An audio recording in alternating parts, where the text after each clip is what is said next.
네, 오늘 말씀의 제목은 영광의 왕 들어가신답니다. 시편 24편인데요. 시편 24편에 곡을 붙인 노래가 있습니다. 여러분 잘 아시는 노래일 텐데요.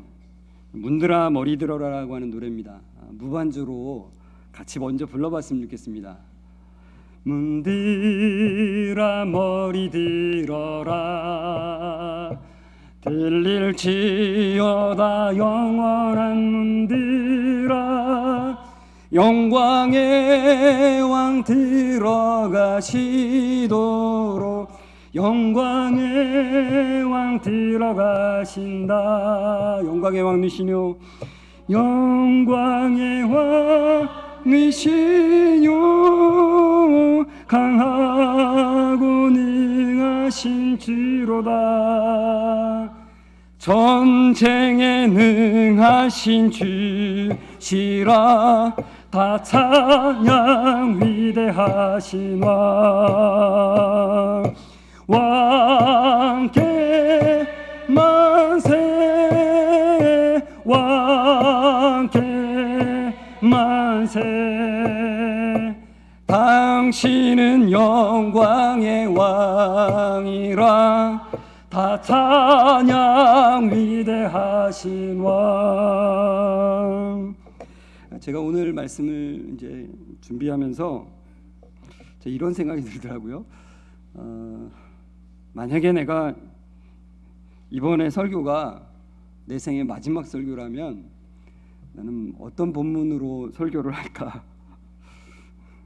붕딴지 같은 생각인지 모르겠지만 제 마음속에 그런 생각이 들었습니다. 그때 저에게 시편 24편이 생각났습니다. 사실 사람들이 하나님을 믿고 있다고, 그리고 예수님을 믿고 있다고 말들은 많이 하지만 그 믿음의 내용, 그리고 성경이 말하는 의도, 하나님께서 우리에게 주시는 그 의도를 모르거나 또는 뭔가 자기만의 단편적으로 아는 경우가 너무나 많이 있는 걸 봤어요. 그런데 이 시편 24편은 성경의 핵심을 잘 담고 있습니다. 성경의 흐름을 담고 있고, 성경에서 말하고자 하는 바를 시라고 하는 형식으로 완전히 압축해서 우리에게 전달해주고 있다는 거예요. 그래서 오늘 이 은혜가 여러분에게 같이 임했으면 좋겠습니다. 여기서 문들아 머리를 들어라라고 하는 표현이, 사실 저도 예전에는 이 표현이 도대체 무슨 말하는 건가를 몰랐습니다. 그런데 간단하게 말하자면 그겁니다. 성문을 열어라 라는 뜻입니다. 성문을 들어 올려라 이런 뜻입니다. 옛날의 성문들은 사실 이렇게 밑에서 위로 올라가는 성문들이 많았죠. 그래서 머리를 들라라고 하는 표현을 한 겁니다. 성문을 열어라 이렇게 표현하는 건데요. 저 지금 성문 보여드리는 거는 미문입니다. 베드로가 그 안지뱅이를 일으켰던 그 미문, 황금문이라고도 하는데요. 저 문은 지금 잠겨져 있습니다. 막혀져 있는 문입니다. 왜냐하면 유대인들이 저 문을 통해서 메시아가 들어온다고 믿기 때문에, 그래서 그걸 반대하는 사람들이 막아놨습니다. 왜 유대인들이 저 문을 통해서 메시아가 들어온다고 믿냐면, 저게 이제 예루살렘 성의 동편문이에요. 근데 성경에 보면은 에덴 동산에서 아담과 하와가 범죄했을 때 그들이 이제 못 들어오게, 사실은 그 동편에 화영검을 두고서 못 들어오게 하잖아요. 그래서 그 성의 동편문을 다시 열고 메시아가 올 거라고 믿고 있는 거예요. 그리고 또 하나 이유는 이 동편문인 미문 앞에 마주 보이는 산이 바로 감람산입니다. 감람산은 예수님이 승천하신 곳입니다. 그래서 승천하신 예수님이 다시 그 감람산을 통해서 내려오시고 다시 동쪽 문을 열고 들어오실 것이라고 믿는 사람들이 있다는 것입니다. 아무튼 이 시편 24편에 우리가 좀 전에 부른 이 노래를 보면은 사실은 그 분위기가 어떤 분위기냐면 이런 분위기입니다. 승전한 왕의 귀환. 그러니까 왕이 전쟁터에 나가기 위해서 성문을 나갔다가 완전하게 승리를 이루고 영광 영광의 왕임을 보이면서 들어오는 분위기라는 거예요. 그래서 그 영광을 더 드러내기 위해서 이렇게 왕의 행차의 가장 앞에 선 앞잡이가 성 문지기에게 뭐라고 그러냐면 성문을 열어라 이렇게 말하는 겁니다. 놀라셨죠? 네. 그러면 문지기도 똑같이 비슷하게 해야 되겠죠. 누구시오? 이렇게 대답을 하는 겁니다. 잘하죠? 네. 그러면 앞잡이가 영광의 왕이시다 이렇게 대답을 하면 제가 목이 다 쉬었습니다. 지금 1, 2, 3부부터 해서 문지기가 영광의 왕이 누구시오? 이렇게 묻는 거예요. 근데 몰라서 묻는 게 아닌 거죠. 아는데 그분의 영광을, 그분의 강함을 드러내기 위해서 이렇게 다시 묻는 거예요. 그러면 앞잡이가 정말로 그 질문에 정말 기쁨으로 대답하듯이 강하고 능하신 전능의 왕이시다 이렇게 대답을 한다는 거죠. 여기까지는 연습이었고요. 이제 여러분이 하셔야 돼요. 저기에 제가 굵은 글씨로 해놓은 문지기 역할을 여러분이 해주셔야 됩니다. 중요한 역할이에요. 저는 앞잡이가 되겠습니다. 자, 한번 여러분이 길게 뽑으시면서 배에 힘 딱 주고서 누구시오 이렇게 하셔야 됩니다. 얼마나 잘하는지 보도록 하겠습니다. 한번 해볼게요. 제가 먼저 성문을 열어라! 영광의 왕이시다!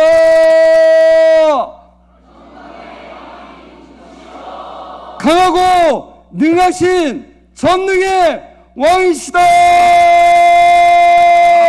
한번 영광의 왕께 한번 박수 한번 주시겠습니까? 네. 여러분 이걸 지금 여러분이 해보시면 이 노래가 어떤 얘기를 하고 있는가는 우선은 조금 아실 거예요. 그러니까 이게 영광의 왕을 드러내기 위해서 서로 묻고 답하는 형식의 노래라는 것을 우선 좀 먼저 기억하셨으면 좋겠어요. 이 시편 24편에 대해서 모든 학자들이, 거의 대부분의 학자들이 이 사무엘하 6장을 배경으로 한 것으로 보고 있습니다. 사무엘하 6장에는 어떤 내용이 있습니까?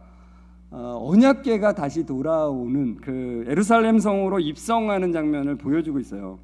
그 언약궤는 어떤 상태였냐면 블레셋에 빼앗겼어요. 이스라엘 백성들이 언약궤만 가져가면 이길 거라고 생각했는데 대패를 하고 3만 명이 죽고 언약궤는 빼앗겼습니다. 언약궤가 포로로 잡힌 거예요. 하나님이 언약궤를 의지하는, 하나님을 의지하지 않고 언약궤를 의지하는 이스라엘 백성들에게 응답이에요. 아무런 반응을 보이지 않는 게 응답이었습니다.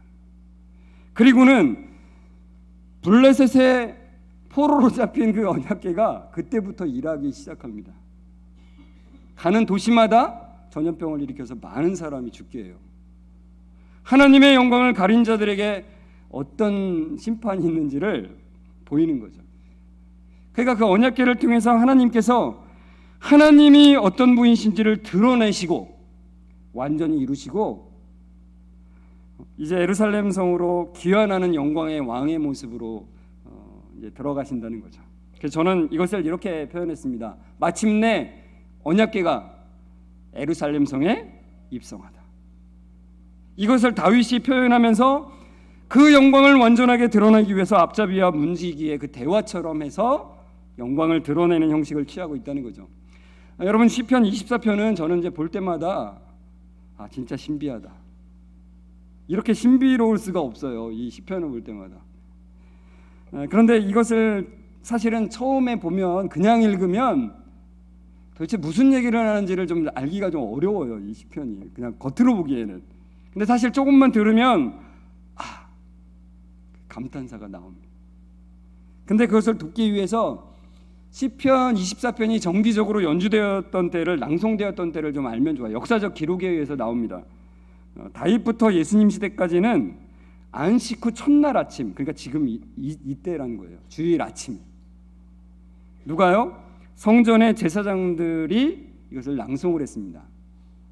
두 번째, 신약 시대의 그 초대교회 당시에는 예수 그리스도가 승천하신 것을 기념하는 승천절의 매해,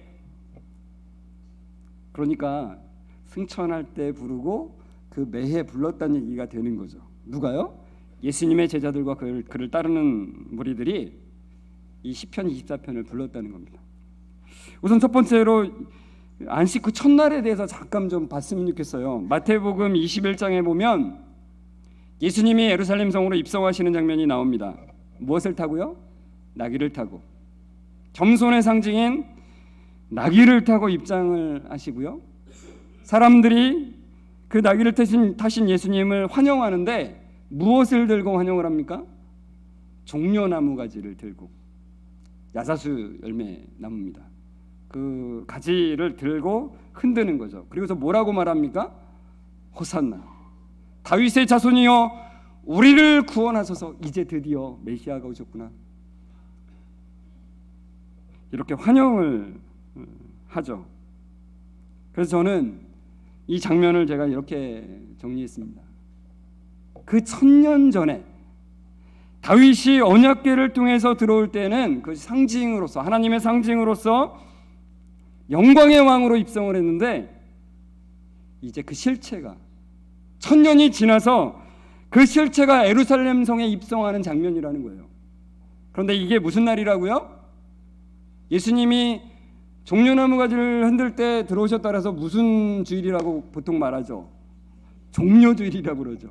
이 종려주일, 그러니까 안식 후 첫날, 안식 후 첫날 그 아침에 들어오실 때 제사장들이 성전에서 자기들이 무슨 의미로 그걸 부르는지 그 의미의 정확한 의미를 모른 채 부르고 있을 때 예수님은 영광의 왕으로 그 문을 열고 들어오시고 계셨다는 거예요. 한번 여러분 오늘 좀 상상을 좀 많이 해보셨으면 좋겠어요. 저 장면, 저건 그림이지만 우리의 상상으로 문들아 머리 들어라, 들릴지어다 영원한 문들아, 영광의 왕 들어가시도록, 영광의 왕 들어가신다는 이 노래가 울려 퍼질 때 진짜 참되신 영광의 왕이신 그 주님이 그 들어오시는 장면 한번 상상해 보세요. 문들아 머리 들어라, 들릴지어다 영원한 문들아, 영광의 왕 들어가시도록, 영광의 왕 들어가신다. 여러분 놀랍지 않습니까? 놀라우신데 지금 놀라우신 표현을 안 하는 거죠. 여기서 놀라움이 사실은 끝나는 게 아니라 그 놀라움은 계속 이어져요. 여러분 이스라엘 사람들에게는 유월절 지난 안식 후 첫날 되게 중요한 행사를 했어요. 바로 저런 행사인데요, 저런 모습인데요. 이날이 무슨 날이냐면 보리의 초실을 드리는 날이에요. 이 유대인들에게도 주식은 미리지만 미리 나기 전까지 이 보리가 보통 한 달 반에서 2달을 먼저 나기 때문에 보리가 나는 게 그들에게 엄청난 커다란 소망이고 기쁨이었어요. 그래서 보리단, 첫 번째 보리단을 베는 날 기쁨으로 예식을 치러요. 예루살렘 성이 저 멀리에, 예루살렘 성이 저기 뒤에 보여요. 거기서 가장 가까운 보리밭에 모여요, 새벽 아침에. 그래서 제사장이 한 명이 가가지고 먼저 보리단을 한 대 탁 베고서 들고서 환호성을 지르고 하나님을 찬양하는 막 그 행사를 치른다는 거죠. 되게 기쁘고 의미 있는 날입니다. 그런 시간입니다. 그런데 이때 인류 역사상 가장 중요한 일이 사실은 벌어지고 있었다는 거죠. 그게 무엇입니까? 예수님이 부활하셨어요. 유월절에 십자가에 못 박히시고 안식 후 첫날 새벽 아침에 예수님이 부활하셨어요. 그때 무슨 노래가 울려 퍼지고 있었어요? 문들아 머리 들어라, 들릴지어다 영원한 문들아 영광의 왕 들어가시도록 영광의 왕 들어가신다.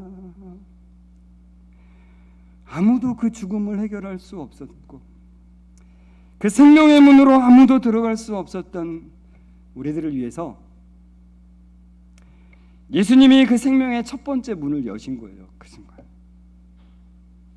제사장들은 그 의미가 무슨 의미인지 모르고 불렀지만 그 노래가 울려 퍼지고 사람들은 첫 번째 보리단이 베어져서 기쁨으로 함성을 지르고 있었지만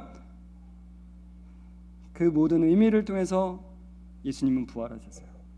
그래서 사도 바울은 예수님의 부활과 이 첫 번째 보리단을 연관해서 이렇게 말하고 있는 거예요. 그러나 이제 그리스도께서 죽은 자 가운데서 다시 살아나사 잠자는 자들의 첫 열매가 되셨도다. 첫 번째 보리단이 드려졌듯이 그래서 그 뒤에 따르는 많은 추수가 있을 수 있는 것처럼 첫 번째 생명, 하나님과 연합하는 첫 번째 생명이 있음으로 말미암아서 그 뒤에 따르는 생명들이 있게 됐다는 거예요. 로마서에서 사도 바울은 또 이렇게 고백합니다. 하나님이 미리 아신 자들을 또한 그 아들의 형상을 본받게 하기 위하여 미리 정하셨으니 이는 그로 많은 형제 중에서 맏아들이 되게 하려 하십니다. 아무도 하나님의 자녀가 될 수 없었던 우리에게, 원수였던 우리에게, 하나님의 진노밖에는 받을 것이 없었던 우리를 예수님의 맏아들이 되심으로 말미암아서 우리가 하나님의 자녀가 될 수 있는 그 길을, 그 문을 이 순간에 여셨다는 거예요. 여러분 놀랍지 않습니까? 너무 놀라서 말을 못하고 계신 거죠. 혹시라도 놀라지 않으셨다면 오늘 집에 가셔서 이 장면들을 한번 생각해 보시면서 그 은혜를 좀 깨달으셨으면 좋겠습니다.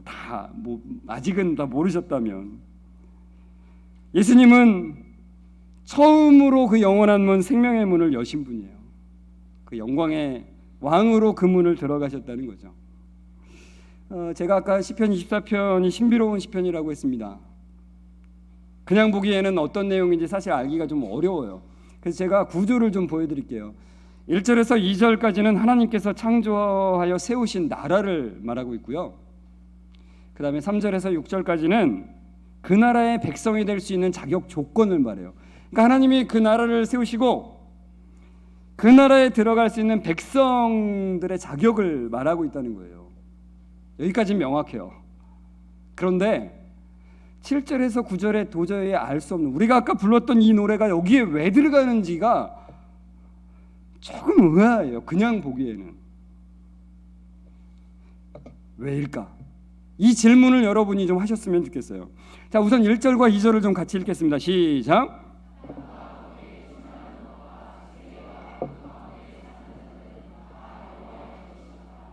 여호와께서 그 터를 바다 위에 세우시며 강들 위에 건설하셨도다.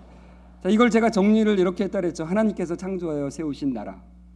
태초에 하나님이 천지를 창조하시니라. 하나님은 스스로 존재하시고 모든 만물을 존재케 하시는 영원하시고 전능하신 하나님이십니다. 그 하나님이 그의 나라를 세우셨어요. 그리고는 그의 나라에 그의 백성을 두기를 원하셨어요. 자, 3절과 4절 같이 읽을까요? 시작.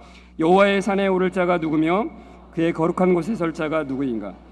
그 손이 깨끗하며 마음이 청결하며 뜻을 허탄한 데 두지 아니하며 거짓 맹세하지 아니하는 자로다. 자, 이걸 제가 정리를 이렇게 했다 그랬죠. 5절 6절은 아직 읽지 않았는데 그 나라의 백성이 될 수 있는 자격이에요. 그 자격이 어떻대요? 손이 깨끗하대요. 마음이 청결하대요. 뜻을 허탄한 데 두지 않는데요. 거짓 맹세를 안 한대요. 옆 사람에게 한번 이렇게 물어보시겠습니까? 그 나라 백성 될 수 있겠어요? 이렇게 좀 물어봐 주세요. 진짜 물어봐 주세요.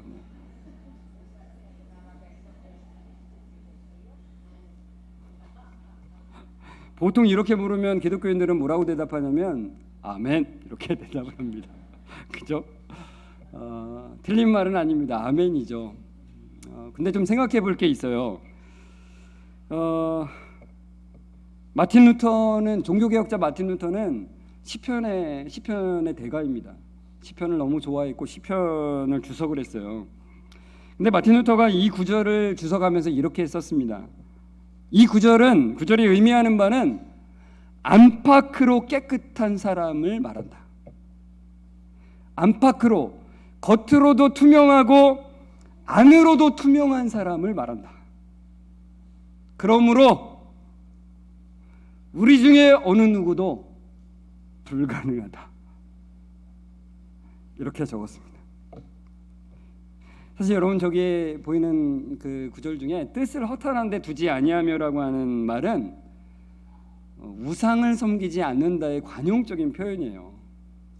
그래서 저기를 가만히 보면은 사실은 저기의 조건들이 모세를 통해서 주셨던 십계명을 말하고 있다는 것을 알 수 있어요. 여러분 사실 모세의 십계명을 사실 압축해서 말하는 것, 예수님이 그렇게 말씀하셨죠. 하나님을 사랑하고 이웃을 사랑하는 것이라. 그러니까 하나님 보시기에도 온전하고 깨끗하고 그와 똑같이 사람의 보기에도 온전하고 깨끗한 사람, 그런 사람은 하나님이 세우신 그 나라에 들어갈 수 있다는 거예요. 자격이 있다는 겁니다. 이번에는 자기한테 좀 물어보시겠어요? 저를 따라해줘요. 야! 자기를 가리키면서 야! 딴 사람 아니에요, 자기요. 야! 그 나라 백성 될 수 있겠어? 대답도 한번 자기에게 해보세요. 물론 제가 지금은 이렇게 말씀드려서 나 자격 없는 건가 뭐 이런 생각을 하셨겠죠. 근데 보통 우리는 어느 정도 나는 그런 자격이 있을 것 같은, 많이 섬기고 주일 예배 안 빠지고 가끔 빠지긴 하지만 그래도 거의 참석해 뭐 이러면서 많이 섬기고, 난 컴패션을 통해서 매월 45,000원씩 어려운 아이에게 보내고 있는데 그 정도면 나 자격이 있는 거 아니야? 뭐 이렇게 생각할 수 있겠죠. 그래서 제가 여러분에게 죄에 대한 개념을 좀 다시 한번 좀 말씀드리려고 그래요. 죄는 헬라어로 하마르티아인데 그 뜻이 뭐라고요? 관역에서 벗어나다는 뜻입니다. 그러니까 다른 말로 하면 성경의 용어로 바꾸자면 하나님의 뜻과 어긋나다는 뜻이에요. 하나님의 영광과 어긋나다는 뜻입니다. 여러분, 어긋나면 화살이 빗나가면 위험한 겁니다. 저 사진처럼 맞으면 큰일 날 수 있습니다.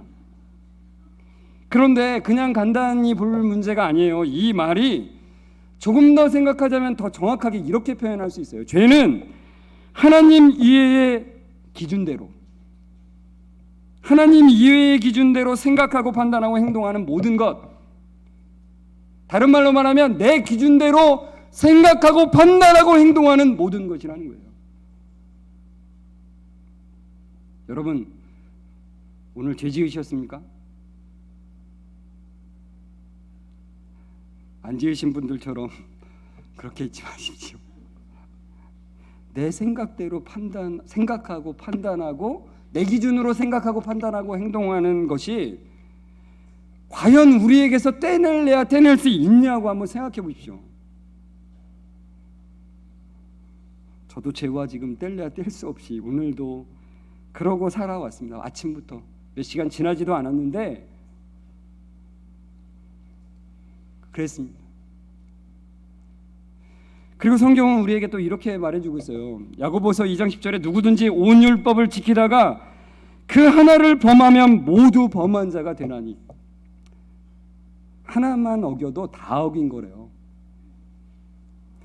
그러니 여러분, 죄는 사실 죽음이죠. 죄의 싹은 사망이고, 하나님께서 아담과 하와에게도 너희가 이것을 먹는 날에는 정령 죽으리라, 반드시 죽으리라고 말씀하셨습니다. 하나만 지어도 그렇습니다. 여러분, 우리는 사실 죄에 대해서 너무 가볍게 여기는 경향들이 있어요. 지난번에 김정민 목사님이 이런 말씀하셨잖아요. 카톨릭에서는 대죄와 소죄를 나눠놨다고. 대죄에는 살인죄, 간음죄 이런 것들을 정해놨어요. 그러면 어떤 현상이 벌어지냐면 그런 놈들은 죽일 놈이고 나는 그래도 좀 괜찮아 이런 생각들을 가지게 되는 거예요. 그런데 그것은 성경이 말하는 것과 전혀 관계가 없습니다. 성경을 오해하게 만들어요. 여러분이 TV를 보시면서 저런 놈들은 진짜 쓸어버려야 돼 이렇게 생각하고 계시다면 굉장히 큰 오해를 하고 계시다는 거예요. 우리가 짓는 죄 하나가 얼마나 무지막지하게 심각한 것인지를 모르고 얘기하는 거예요.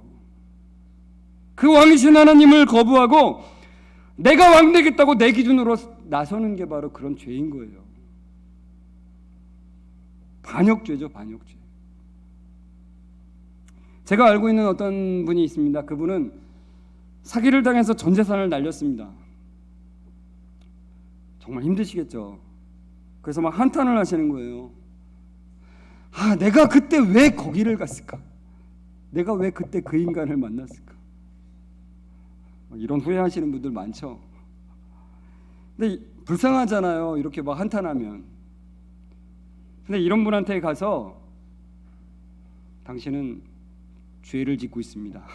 이러면 칼 맞겠죠. 그죠? 그렇지 않겠습니까? 어디 가서 절대 그러지 마십시오. 그러나 성경은 그게 죄라고 말하는 겁니다. 사람의 생각으로는 그게 불쌍해 보이는지 모르지만 성경의 기준으로 말하면 그건 죄입니다.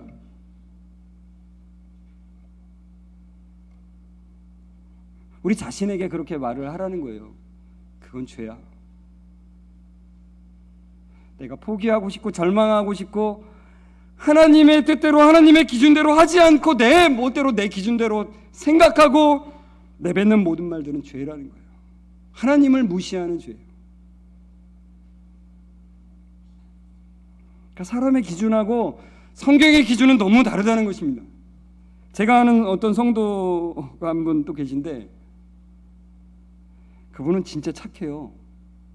직장에 다니는데 최근에 직장 상사가 갑자기 자기한테 힘든 일만 계속 시키더래요. 근데도 이분은 기쁨으로 하는 거죠. 그런데 어느 순간에 문득 저 인간이 나한테 무슨 흑심을 품고 있는 거 아니야? 이 생각이 문득 나를 미워하는 걸 거야 분명히. 이 생각이 문득 들었대요. 그런데 이분은 진짜 너무 착하셔가지고 그 생각이 드는 순간에 자기 머리를 탁 치면서 안 돼, 내가 이런 생각하면 안 되지 이랬다는 거예요. 여러분 진짜 이렇게 착하지 않습니까? 이런 분한테 당신 죄 졌어요 그러면 안 되겠죠, 우리 생각으로는. 근데 여러분 성경은 분명히 말해요. 죄래요. 아무리 잠깐 평상시에는 잘 지키다가 한번 그렇게 잠깐 생각한 것도 죄라는 거예요. 어떤 죄요? 하나님을 무시한 죄. 내가 주인이 되고 내가 왕이 되는 그 죄를 범했다는 거예요. 아주 심각한 죄를. 그러니까 우리의 기준과는 너무나 다른 거예요. 이게 성경에 말하는 죄라는 것, 그리고 율법을 지킨다는 것, 하나님의 말씀대로 산다는 것은 우리의 생각과는 너무나 다르다는 거죠. 그런데 여러분 마가복음 10장에 보면 좀 재밌는 예화가 나옵니다. 예수님께서 길을 가실 때 어떤 부자 관원이, 이게 다른 복음서에는 그 부자 관원이라고 나옵니다. 젊은 사람이에요. 부자 청년 관원이 예수님한테 무릎을 꿇고서는 이렇게 물어요. 선한 선생님, 내가 무엇을 하여 영생을 얻겠습니까?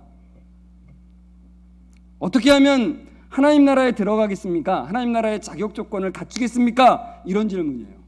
시편 24편의 그 자격 조건이에요. 똑같아요. 그때 예수님이 뭐라고 말씀하셨냐면 같이 한번 읽어볼까요? 시작.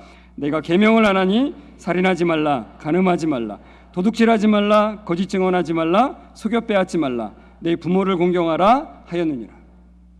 무엇입니까? 10계명이에요.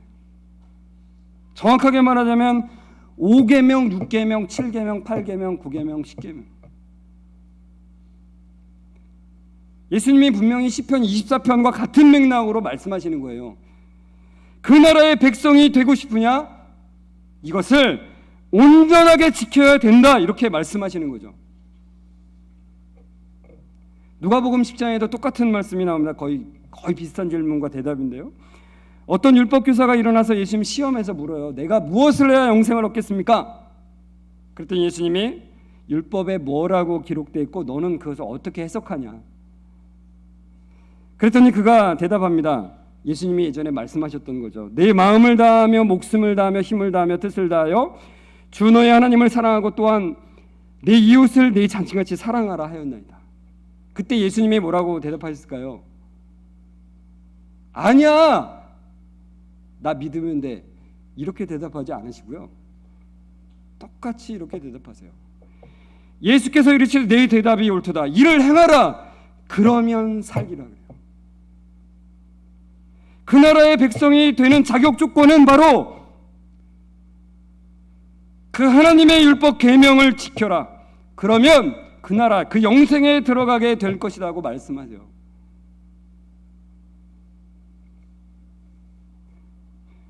그래서 열심히 지켜야 될까요? 지켜야죠, 열심히. 그러나 제가 아까 말씀드린 죄의 개념으로 말하자면 지킬 수 없다는 걸 금방 깨닫게 돼요. 도저히 내가 저 하나님 말씀을 지키며 살아갈 수, 그냥 생각조차가 하나님의 기준과는 전혀 다른 나를 발견하게 되는 거죠. 이걸 발견해야 은혜가 있게 되는 겁니다. 여러분, 이걸 통해서 우리는 사실 좌절해야 돼요. 좌절. 할 수 없구나. 그런데 참 신기하게도 아까 예수님 앞에 무릎을 꿇었던 그 젊은 청년 관원이 이렇게 대답하는 거죠. 그가 여쭤오되 선생님이여, 이것은 내가 어려서부터 다 지켰나이다. 저 같으면 어떻게 했을까요? 제가 예수님이라면 주먹을 날렸을 것 같아요. 야, 인간아, 네가 지켰다고? 그거 착각이야, 착각. 너 못 지켰어. 사실 예수님은 이렇게 말씀하실 수 있는데도 불구하고 그 청년을 사랑하사 그 청년이 깨달을 수 있는 방법으로 말씀해 주세요. 뭐라고요? 너의 재산을 다 팔아서 가난한 사람들에게 나눠주고 나를 따르라고 그렇게 말씀하세요. 그것은 그의 가장 지키기 어려운 얘기였어요. 할 수 없는 것이었어요. 그는 재물이 많음으로 근심해서 돌아갔다고 했습니다. 그때 예수님께서 제자들에게 그렇게 말씀하시죠. 부자가 하늘나라에 들어가는 것은 낙타가 바늘귀에 들어가는 것보다 어렵다고 말씀하십니다. 얼마나 어려운지. 그랬더니 그 말을 들은 제자들이 너무 놀라가지고, 왜냐하면 부자가 재물도 살 수 있고 더 잘 살 수 있고 사람들을 구제할 수 있는 그 재물도 있어서 잘 구제할 수 있어서 하나님의 백성의 그 자격 조건을 잘 맞출 수 있을 것 같은데 부자도 못 들어간다고 하니 도대체 누가 그 나라에 들어갈 수 있단 말인가라고 이제 서로 얘기를 하는 거예요. 그 이야기를 들으신 예수님이 아주 의미심장한 얘기를 해주십니다. 예수님이 제자들에게 말씀하시는데 사람으로는 할 수 없으되, 사람으로는 그 자격 조건을 지켜서 그 나라에 들어갈 사람이 없다. 그러나 하나님으로는 그렇지 아니하니 하나님으로서는 다 하실 수 있느니라. 하나님으로서는 다 하실 수 있느니라. 여러분, 이게 성경이 우리에게 하고 싶은 말이에요. 우리가 할 수 없는 그것을 하나님이 하신다라고 말씀하시는 게 성경의 의도예요. 그걸 바로 시편 24편의 뒷부분이 얘기해주고 있는 거죠. 하나님이 하신 게 무엇인지를 우리에게 얘기해주고 있는 것입니다. 시편 24편 5절 6절을 좀 같이 읽을까요? 시작. 그는 여호와께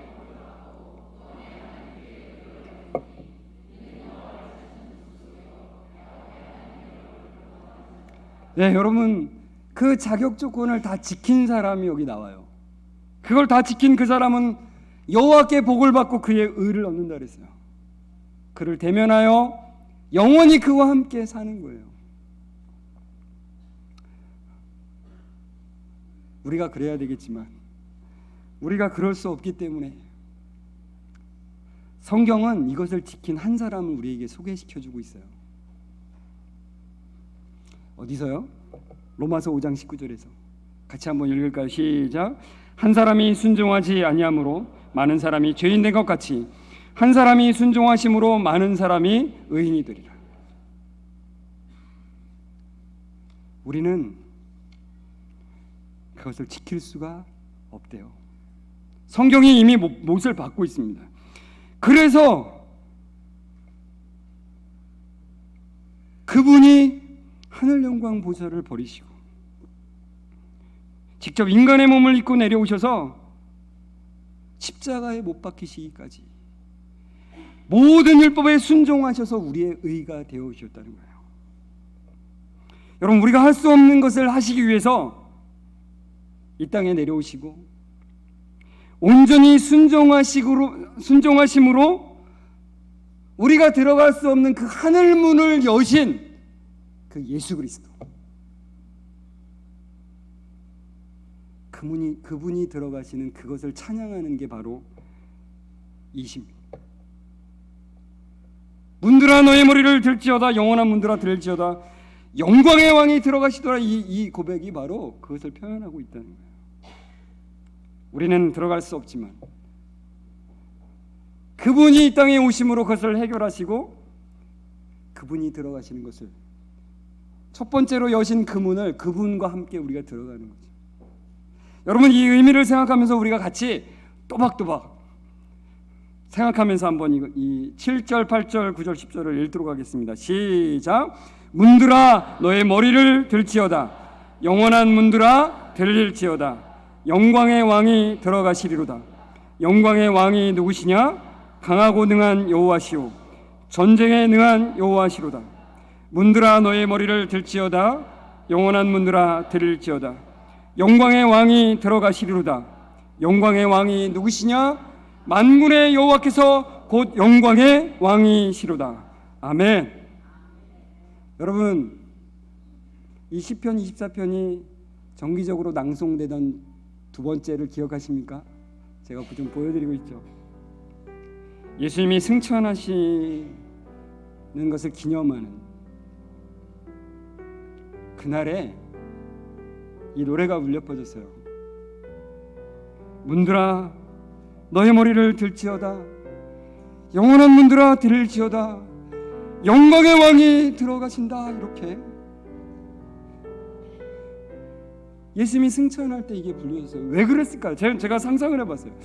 제자들이 예수님이 승천하는 것을 밑에서 보면서 그걸 깨달은 거죠. 예수님이 하늘의 문을 처음으로 여시는구나. 우리가 들어갈 수 없는 그 문을 예수님이 열어주시는 것이구나. 당연히 그들에게 떠오르는 한 말씀이 있었다는 거예요. 문들아 너의 머리를 들지어다, 영광의 왕이 들어가신다라는 이 말씀이 그들에게 떠오를 수밖에 없는 거예요. 여러분, 이 시간에 우리도 똑같이 제자들의 심정으로 우리가 들어갈 수 없는 그 첫 번째 문을 여신 그 주님을 기억하면서 이 노래를 불렀으면 좋겠어요. 여러분, 우리는 죄와 뗄래야 뗄 수 없는 존재예요. 우리의 기준대로, 내 기준대로 생각하는 것에 너무나 익숙하고, 내 기준대로 판단하는 것에 너무 익숙하고, 내 기준대로 행동하는 것에 너무 익숙한 자예요. 날마다 죄를 지어요. 그런데 여러분, 놀라운 사실이 있습니다. 맨날 죄를 짓는 우리에게, 심각한 죄를 짓고 있는 우리를 하나님은 죄인으로 부르지 않으세요. 우리를 의인이라고 부르시는 거예요. 우리도 동일하게 나는 죄를 짓고 있는데 난 죄인입니다라고 말하지 않아도 돼요. 그렇게 말하지 마십시오. 왜요? 우리는 지킬 수 없지만 그 예수님이 우리가 지켜야 되는 그 율법을 지키시기 위해서 우리의 몸을, 인간의 몸을 입고 이 땅에 오셔서 그 모든 걸 지키셨어요. 그래서 예수님을 붙잡는 자들은 더 이상 내가 사는 게 아니라 예수 그리스도가 내 안에 살고 계신 거예요. 그 얘기는 무슨 얘기냐면, 하나님이 더 이상 우리를 볼 때 우리가 죄 짓는가 안 짓는가로 우리를 판단하시는 게 아니에요. 예수님을 붙잡은 자들은 예수님으로 우리를 보시는 거예요. 안 그러면 우리는 망하는 거예요. 예수님으로 보시기 때문에 우리는 의인인 거예요. 여러분, 이 사실은 너무나 놀라운 사실입니다. 우리가 아무리 감격해서 할지라도 다 깨달을 수 없는 은혜가 여기 있어요. 여러분에게 그 은혜가 날마다 넘쳤으면 좋겠습니다. 이 말씀으로 인한, 하나님의 약속으로 인한 그 놀라운 은혜가 여러분 삶 가운데 넘쳤으면 좋겠어요. 나 때문에 아니라 주님 때문에 오늘도 나는 그 은혜를 입고 있는 것이고, 의인으로서 살아가고 있다라고 하는 그 놀라운 은혜는 오늘만으로 끝나는 게 아니에요. 오늘도 감격할 수 있고, 내일도 감격할 수 있고, 10년 후에도 감격할 수 있고, 내가 주님 앞에 안기는 그날에도 감격할 수 있는 거예요. 놀라운 은혜이기 때문에 그렇습니다. 이 시간 제자들이 불렀던 그 심정으로 같이 이 노래를, 문들아 머리를 들어라, 들을지어다 영원한 문들아, 영광의 왕 들어가신다, 내가 함께 그 영광의 왕을 붙잡고 들어가게 되었다는 그 고백으로 함께 이 시간에 불렀으면 좋겠습니다.